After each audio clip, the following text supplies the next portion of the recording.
Good morning. Good morning. Lovely to meet you all. I recognise quite a few faces, but not all of you. So I'll introduce myself first. So my name is Robert Dunn. I am an employment barrister in Newcastle. I work for chambers called Park Lane Cloud Chambers. We're based opposite the Line Art Gallery in Newcastle. As Tom said, I grew up in Hexham. I went through all schools in Hexham, very much from the northeast. I'm a Christian. I go to Jesuit Parish Church. It's the same church as Donald in Newcastle. I live in Newcastle, so I live in Benton. I have a wife who is from this area too, and a 14-month-old son. So that's been eventful over the last 14 months. And in my job as an employment barrister, I travel around the country, representing employees and employers primarily in the Employment Tribunal. Last thing to say about me, I'm a long-term Newcastle fan, which started quite well for me. It's quite bad for a while, it was very good, and now it's sort of going back down again. So it's all part of the rich tapestry of being a football fan. So what I'm going to try and do over the next sort of 20 minutes or so is just tell you a bit about what I do. So what is the Employment Tribunal? What happens there? Secondly, why is it important? Third, what's difficult about it? What are the challenges for the Employment Tribunal? And lastly, I'm going to have a bit of a think maybe about the idea of biblical justice and what maybe the Employment Tribunal does quite well with respect to that, and also how it, in many ways, falls short. So firstly, the Employment Tribunal. Has anyone ever been a witness in the Employment Tribunal? One, two people, two witnesses in the Employment Tribunal. Has anyone else been in an Employment Tribunal? A witness has been in the Employment Tribunal. So maybe 2 or 3 people from all of you, so maybe you don't get too much about the Employment Tribunal. So the Employment Tribunal is created by statute, created by Act of Parliament to hear very specific claims that arise out of work. So people complain about unfair dismissal, whistleblowing detriment, people treated badly because they've blown the whistle about something, discrimination under the Equality Act, based upon all sorts of different protected characteristics, wages claims, equal pay, a real variety of claims arising out of work. But there's quite a lot of misconceptions about what you can argue. You can't turn up and say, I've been treated terribly, I've been bullied, I've been harassed. It does not matter how badly you are treated. The tribunal are not here to decide that.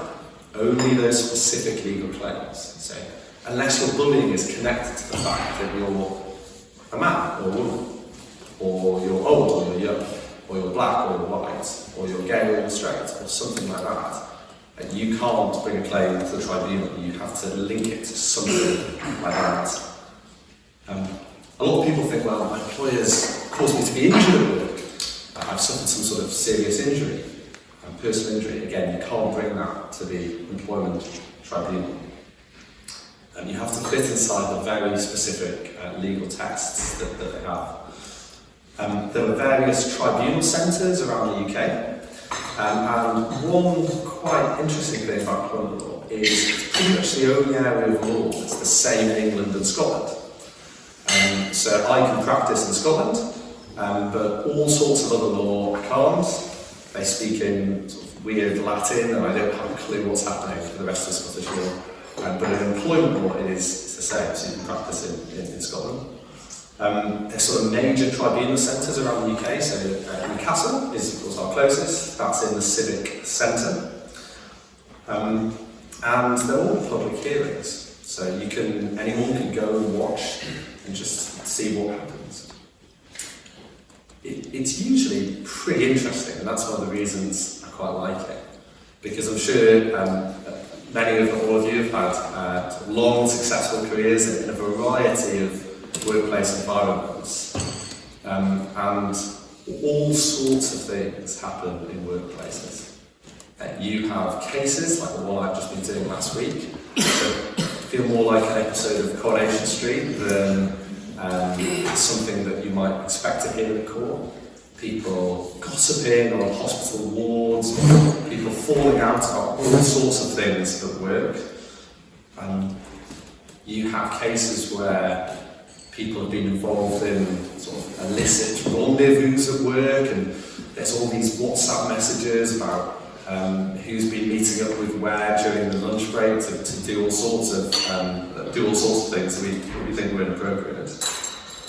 People also being dismissed for sometimes quite straightforward things, but also some unbelievable things that you could not imagine people would do in the workplace. By way of an example, I had a case recently where I was representing a security contractor. And the claimant was the assistant manager on site of this security contractor, and they were tasked with guarding quite an important site. I think it might have even been a Ministry of Defence site. And what they do is they did tests to try and see how good the security was. So they essentially employed two blokes, and they said they'd try and get past security. Both these blokes got in. So what they did, the manager calls them all in and says, right, this isn't on, we can't have this. We need to up our game and make sure no one gets into this site, essentially. The very same day, in the lunch break, the assistant manager makes 2 videos with his colleagues that he puts on Facebook. And in the first one, his colleague is dressed up as a dinosaur, and he is walking up to the gate of this site, and the claimant comes onto the camera with a staff and says, "Welcome to Jurassic Park," and then the music comes in over the top. That's the first video. The second video, his colleague has one of those red and yellow plastic cars you might see toddlers sort of drive around in the car. I'm sure you can picture it.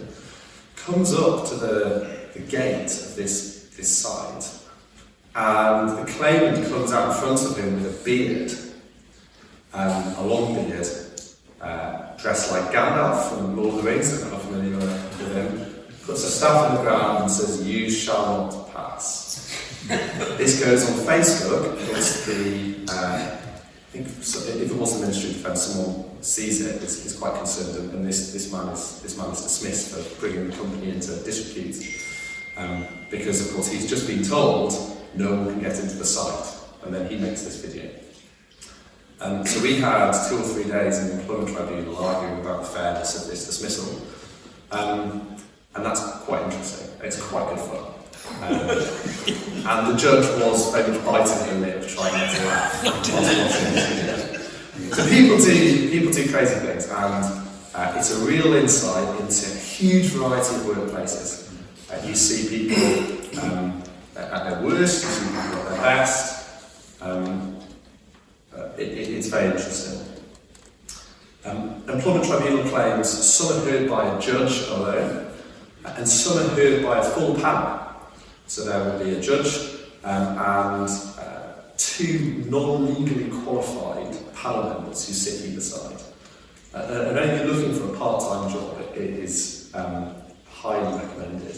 And you don't need legal qualifications, and their purpose is one will have an employee background, so maybe a trade union rep or something like that in a past life. One will have an employer background, so maybe an HR rep or something like that. And they're designed to give supposedly real life experience to the tribunal. Because they think that lawyers essentially are locked away in this legal world where they don't really understand what happens in proper workplaces. And there's a risk that some judges might be like that. So they're there to provide some, as I said, real life experience. So you might get a panel of 1, you might get a panel of 3. They're quite informal, so we don't have wigs, we don't have gowns, and the whole process is designed to try and help people who are maybe more vulnerable, who just lost their job, who might not have representation, to allow them to bring claims. So if you miss tribunal orders, you might not get that much of a sanction or consequence for it. If you break a judge's order in the county court, you're in big trouble. Tribunals give a lot more latitude. And what they do is when we have a final hearing, we hear evidence about what's happened, we have submissions to decide and persuade the judge how we apply the facts to the law, and then the judge will give a judgment. They can order compensation, they can make recommendations, they can also order reinstatement, so they can order an employer to re-employ someone that they've dismissed. That's usually quite or very controversial, but they can do that. And also tribunal judgments are public, so every finding they make is written up in a document and it goes online.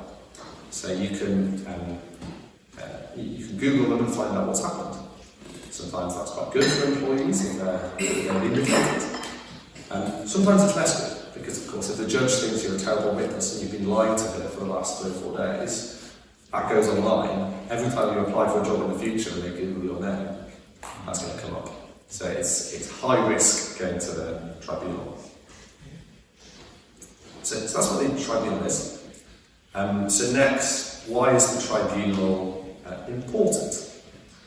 I think there's probably 3 reasons it's important. So one of them, of course, probably self-explanatory, it gives redress for people who have been treated badly at work. So might have been dismissed, might have been discriminated against, all sorts of characteristics. And there are lots of institutions such as the Christian Institute or Christian Concern who will fund people, particularly Christians, who think that they've been treated badly, discriminated against because of their faith. And it helps people and gives them redress in that situation. It's essentially the last line for employees when your grievances failed, your appeals failed, you don't have any other process to go, you've exhausted it all in the employment context. It's somewhere else to go. Secondly, it does the same thing for employers. It can provide vindication for employers. If you're in a workplace where there's allegations that someone's been treated badly, or you've unfairly dismissed someone or discriminated against them, sometimes employers actually quite want to go to tribunal, because you can have a person independently who listens to what you say and listens to what you've done, and issues a public judgment saying you've done nothing wrong. So from a reputational point of view, that's quite helpful. But I think finally, it's important because it's actually on the front line of quite a lot of social issues that we have in Britain at the moment. So some of the issues that tribunals are dealing with are incredibly live. So for example, just in the last few years, there was a lady called Maya Forstater. I don't know if you've heard about her. She was a consultant, and she posted online on social media that men are men and women are women. That was her view. And the tribunal found that belief itself was a protected philosophical belief. So that was a belief that could be protected. So if you express that view in a essentially sensible, reasonable, balanced way, that is almost akin to a religion. It's something that is protected in law, and you can't be treated badly for expressing that belief. And it's incredibly relevant to society, definitely in Britain at the moment. There was a recent case in Newcastle about some nurses from Darlington. I don't know if you saw that, who were female nurses who were being asked to get changed with a trans woman, and they expressed concerns about this. The trust didn't listen to them. They brought claims to the Employment Tribunal, and they were successful in a number of harassment claims. It's an incredibly live issue across Britain and actually much of Europe. Positive discrimination. This idea that if there are underrepresented groups, let's say there's a role or a profession where there are very few women, or there are very few people from an Asian background, to what extent can an employer say, I want to deliberately choose women, I want to deliberately choose employees who are from that background to try and get to a certain quota? To what extent can you do that? Or to what extent is that saying, well actually that's discriminating against men, or that's discriminating against people who are white? And that's an incredibly live issue as well. And probably what we're seeing the most at the moment, disability discrimination. And the idea of making reasonable adjustments. To what extent does an employer have to go out its way to make things better and easier for disabled people to allow them to have the same opportunities as people who aren't disabled? That's the one area of law really at the moment where employers have to engage in positive discrimination. They have to treat disabled people better than non-disabled people to essentially put them on a level playing field. So incredibly important, incredibly live issues, and a lot of the issues the employment tribunals are dealing with are reflecting issues that are incredibly live, pertinent and relevant in society. So what about the challenges of the employment tribunal? Why is it difficult in the tribunal? The first thing, and the biggest problem, if you ask employment lawyers about this, they will say the backlog in the system. So essentially what happened was, when the Tories got in 2010, they brought in fees for the employment tribunal. So to bring an employment tribunal claim, they said it's going to cost you about £1,000, so a lot of money. And you won't get it back even if you win. The whole idea being to essentially reduce the number of tribunal claims, protect costs on NHS, government bodies, essentially, because the government employs so many people, they face tons of claims, you bring in fees, you get rid of claims, it saves you a fortune. That was the plan. And it had a massive impact. The number of claims dropped significantly. But what happened then was, in 2018, the Supreme Court struck down the government's fee structure. They said it was all unlawful. And what happened as a result is they got rid of that fee structure. So the government had to pay back every single fee that they got from every litigant in the last 5 years. And since then, so for the last 8 years, it's been completely free to bring an employment tribunal claim. It's also, because of the way the tribunal is set up, really difficult to get costs. So even if you win as an employer, it's really hard to recover the costs that you've incurred in defending your case, which is very different from lots of other areas of law. So suddenly you have a situation where there are people lots of people, of course, are dismissed, feel they've been discriminated against for all sorts of reasons. And there's this tribunal you can go to. It doesn't cost you anything. And if you lose, it's really difficult for your employer to come and get costs. So employees, understandably, essentially just see it as a free hit. It's worth a go, just bring a claim. And that has become more and more prevalent. And now, there are over 100,000 claims that the tribunal receive each year.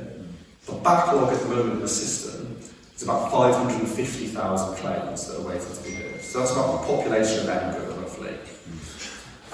Just to give you a feel for that. So justice isn't very quick. I have bookings in my diary until the end of 2029. I've booked out, so I'm self-employed, I've booked out my Christmas holidays for New Year 2030 to make sure that I'm not having cases booked in when I want to be having a holiday with my son who'll be 5 at that point. So it's incredible. The backlog is a massive problem. If you are dismissed now, and you want to bring a claim of discrimination or unfair dismissal, that might take sort of 3, 4, 5 days to hear. You probably get it's different in different parts of the country. Further down south you are, the worse it is. The further north you are, the quicker it is. If you were in Scotland, they're pretty quick. Actually, they're pretty good. So in Scotland, you'd probably get a preliminary hearing in the summer and get heard by the end of this year. If you're anywhere near London or the Midlands, you'd have a preliminary hearing next year to discuss your case, and you get a final hearing in probably 2028, 2029. And that's a massive challenge, because you've got people who are, number one, evidence. How do you remember what happened? How do you remember what happened? The case I did last week is all about things that happened in 2022, 2023. Witnesses can't remember what happened. It's a big problem. And also, let's say your claim is worth 50 grand. If you're an employer and you know that someone is short of money, they're going to wait 3 years for their case, often 5 grand to settle. And usually employees in quite difficult situations who just cannot bear to wait that long will just feel pressured to take that. So again, probably good for employers from that sense, but really difficult for employees. Another difficult is unrepresented parties. So there's no legal aid in the system, and so claimants would usually bring their own claims, and they will run them themselves. And that causes, I think 50% of claimants are probably unrepresented, which is incredibly difficult and causes all sorts of issues, because you have people attending hearings, doing the questioning, doing legal submissions, who essentially have no idea about the process or about the law. And what is happening more and more is AI. AI is a massive problem, because what people are doing is saying, right, this is roughly what happened to me, draft a witness statement. And AI will just draft it. But if there's a gap, AI just makes up a fact and just puts it in. And if you have legal submissions, AI doesn't really value truth, or at least ChatGPT doesn't. So if it wants to make a legal point and it doesn't know what the case is or can't find the case, it will just make up the case. It'll just say, oh, Johnson versus Scott is... And I'm reading these submissions thinking, I don't remember this. I'm pretty good on this area of law. I've never heard of this case before. When you look it up, and ChatGPT has just completely made up the case. And judges are having to deal with this. It's a massive problem. And when a claimant previously, in lay terms, would have written quite sensibly in 2-3 pages, this is what happened to me, tribunals can understand that, they can work with that, we can work with that. And now you're getting a 30-page document that might sound very impressive on its face, but actually it's not really their evidence, it's not really their case, and it causes absolute chaos. And probably the final thing is how emotional and difficult going to the Employment Tribunal can be. As I'm sure it's the case for many, if not all of you, people are incredibly passionate about their work, because so much of your work is linked to your reputation, your status, your financial position, your relationships. Most of the relationships a lot of people have will be with their colleagues. I sometimes see their colleagues more than their own families. So if someone criticises how you've done your work, or dismisses you, or say you've discriminated against someone in that context, it's incredibly hurtful. People get very passionate. Emotions do run high. And because of the seriousness of the findings the tribunal can make, you can find that you sexually harassed someone or discriminated against someone. And that can have lifelong consequences with a public judgment. So there's some of the challenges of the tribunal. Fourthly, what about justice from a Christian perspective? Of course, you'll know justice is one of the key themes of the Bible.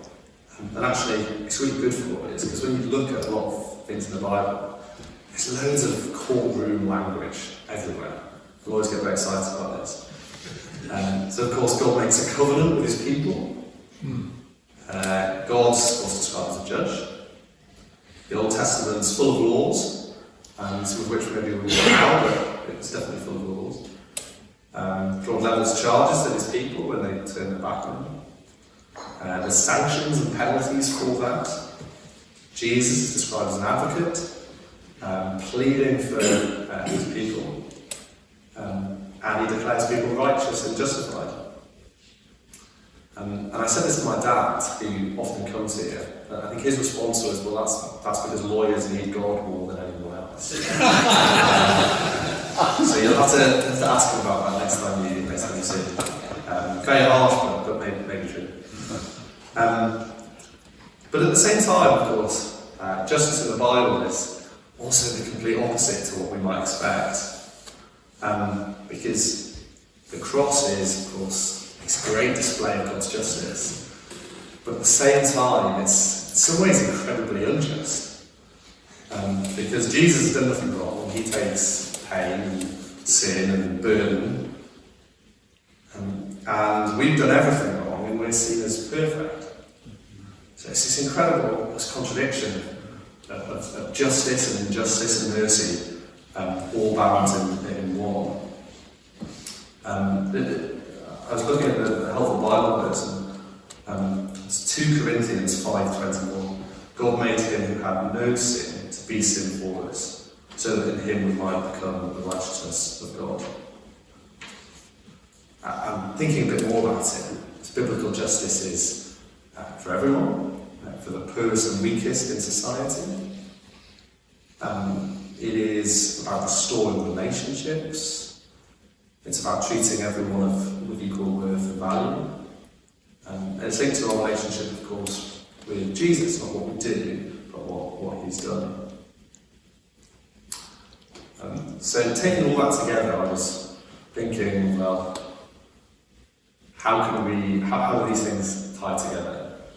When we look at the Employment Tribunal, and all those challenges and some of those difficulties and some of the joys and interests, how does that compare to biblical justice? What do we do right? What do we not do that well?